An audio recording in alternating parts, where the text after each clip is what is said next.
Oi, tudo bem? Vamos continuar a falar sobre a líria grega. Hoje eu quero fazer uma introdução sobre a lírica. Esta organização aqui da Juliana Ragusa traz uma antologia desta poesia antiga, arcaica, e alguns poetas. Então, antes de entrarmos nos poetas, vou falar de algumas questões importantes sobre a Grécia nesse período. Primeiro, nós podemos pensar nos períodos gregos culturais. Então nós temos o período das trevas, que vem de uma idade indefinida até o século VIII, época de Homero. Esse período não aparece nenhuma grande questão cultural, embora já se perceba, né, já se sabe, de alguns poetas que cantam, né, pelas estradas gregas, período das trevas. Depois vem a avalanche, que é Homero, no século VIII, e aí nós temos o período arcaico. Homero começa a cantar as guerras de Troia, a volta de Ulisses para casa, e temos Hesíodo, e temos também os poetas arcaicos, todos aí desse período, século VIII, e também compreendendo o século VII. Esses dois séculos, ou também o século VI, são séculos aí do período arcaico. Grandes poetas, e a Grécia será chamada de o país do canto. Esse país em que a canção é um meio de transmitir a cultura do povo. O povo não tinha escrita no final do século VIII, pela influência fenícia, a escrita começa a aparecer o alfabeto grego, e esses povos da Península Grega vão utilizar a escrita aí para registrar os versos. Lembrando que é uma cultura oral. A oralidade, a canção, é um meio então de adquirir cultura e de cantar tanto a vida, as guerras, as coisas comuns, os banquetes, os casamentos, o trabalho. Lembra, Hesíodo, trabalhos e os dias? Canta-se aquilo que acontece no dia a dia do povo. Então é o período arcaico e vamos perceber isto aqui. Píndaro, por exemplo, ele canta os jogos istmos olímpicos. Ele faz uma ode a um cavalo vitorioso. Então são as situações, as circunstâncias da vida cantadas pelos gregos. Safo canta o amor, canta o irmão exilado. Então isso começa a aparecer não só as guerras épicas, mas também situações do dia a dia, o período arcaico. Séculos VIII, de modo especial, sétimo e sexto. Depois do século V, nós temos o período clássico, o período de ouro da Grécia Antiga, em que aparecem os trágicos Sófocles, Ésquilo, Eurípides.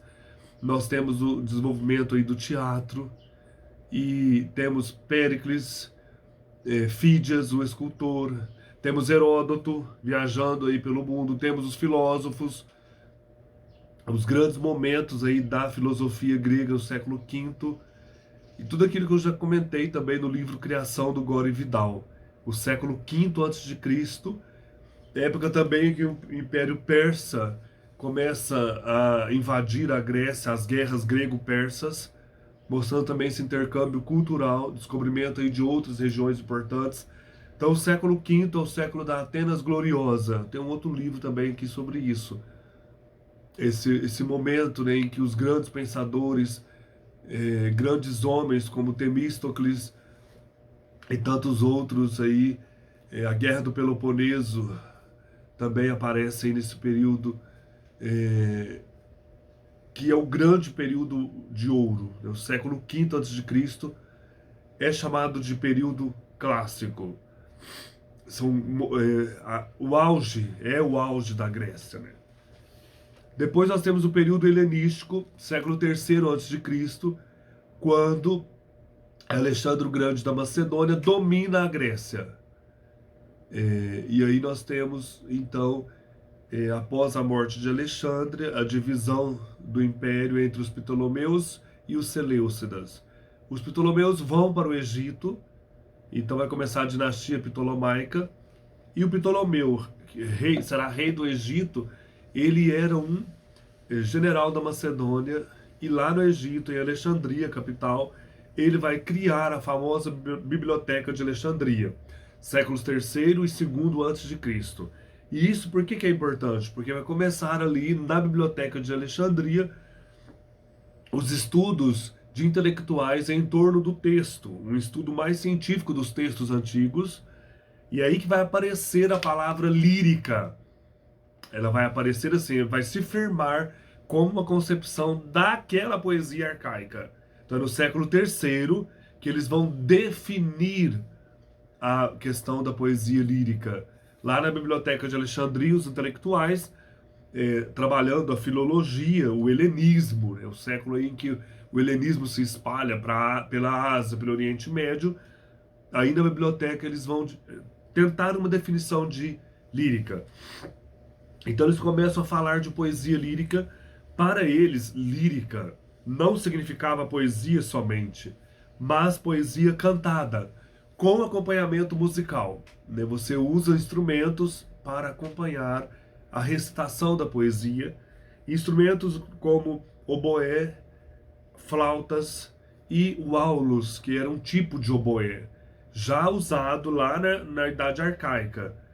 Então aqui eles vão definir isso, olha, aquilo que foi usado lá no século VIII, século VII, aquilo lá é a lírica. Foi uma poesia lírica, porque foi uma poesia cantada, usando aí os instrumentos musicais. Então eles vão consagrar no século III a.C. o nome poesia lírica, a poesia produzida no período arcaico, que é esse destaque aí para esse período. E depois nós temos o período romano, que é chamado também de período imperial, quando Roma domina a Grécia. No século I a.C., a Grécia passa a ser uma província romana. Entendendo esses períodos, nós vamos percorrer com tranquilidade esse livro. Então, quais são os períodos? Período das trevas, período aí indefinido em que começa a cultura, os povos ali áticos, gregos se instalando na península. O período arcaico, século oitavo, a partir do oitavo até o sexto. O período clássico, século quinto, também século quarto. O período macedônico ou helenístico, século terceiro e segundo antes de Cristo, e o período romano ou período imperial, século primeiro antes de Cristo. Tendo esses períodos e essa questão do século terceiro com a Biblioteca de Alexandria, dando uma definição para aquela poesia do período arcaico, poesia lírica, a gente pode então tentar definir o que é lírica, para entrarmos aqui no lira grega. Se perguntarmos, né, para um estudante, para um leitor, o que é lírica, aí a gente vai recorrer sempre àquela divisão que os manuais de literatura nos ensinam. A lírica é um dos gêneros literários. Não é isso que a gente aprende? Eu fiz letras. Então nós temos os gêneros épicos, dramático, o gênero épico, dramático e lírico. A gente aprende isso. E aprende que lírica é um significado para poesia. A lírica é tudo aquilo que é poético, tudo aquilo que tem melodia, que usa o verso, retomando a questão da lira, do instrumento musical. Então a gente começa a pensar isso.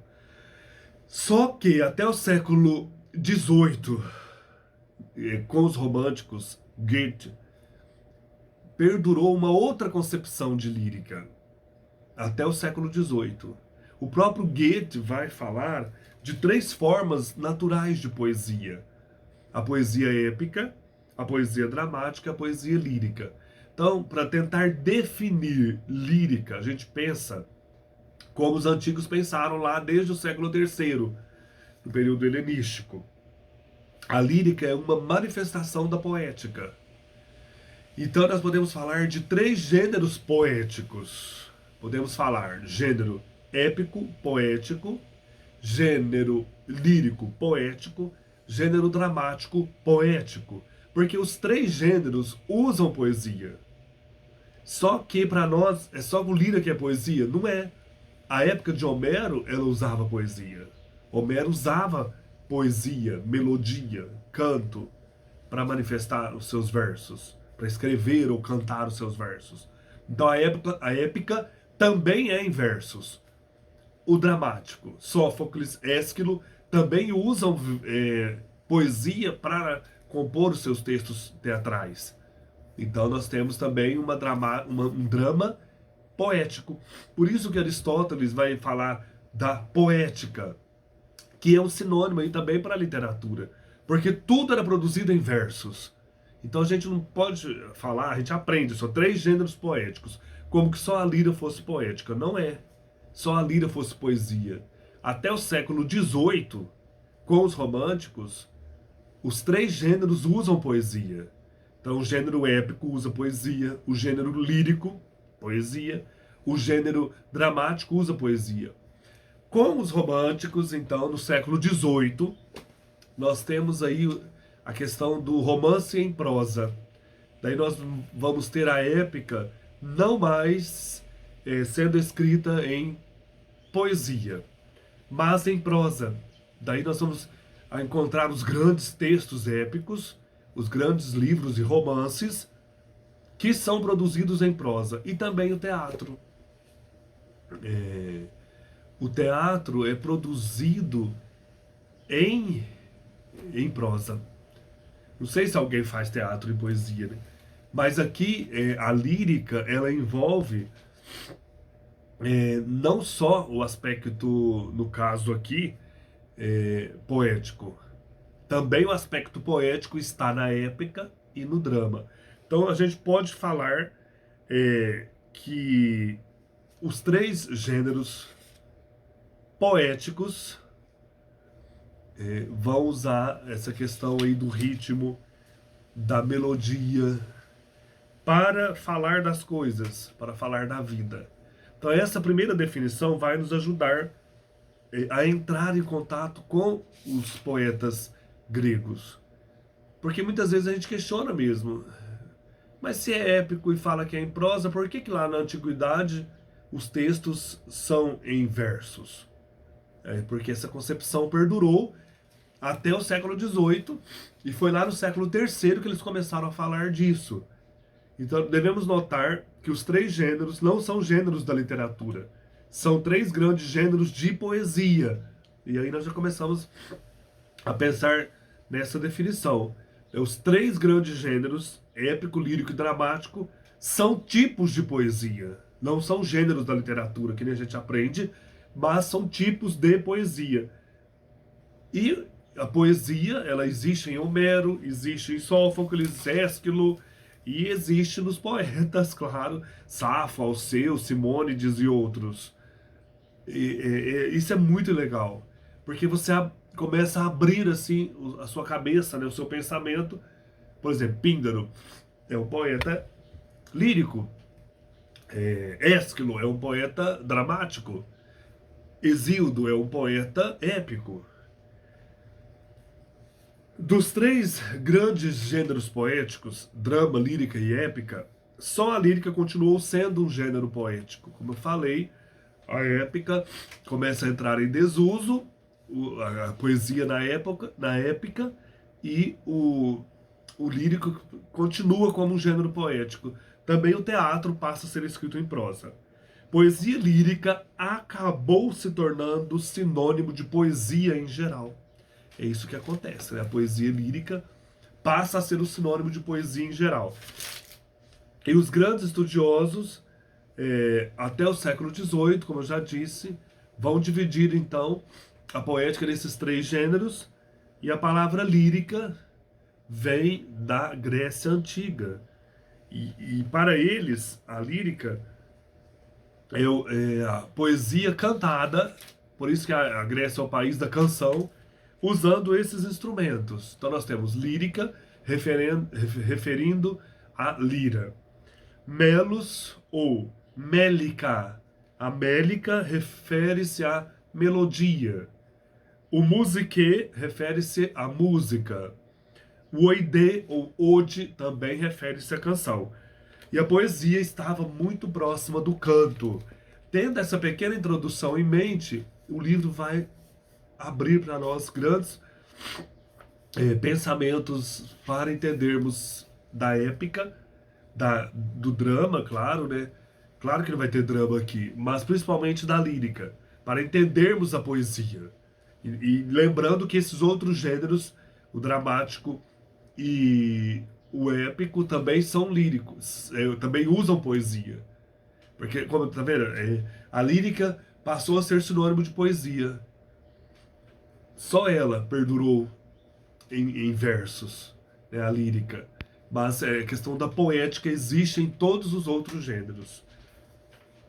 Espero que a gente faça um caminho firme, mas ao mesmo tempo tranquilo, por esse texto aqui, Lira Grega, Antologia da Poesia Arcaica, 9 poetas da Grécia Antiga e os seus cantos. Um abraço, até mais.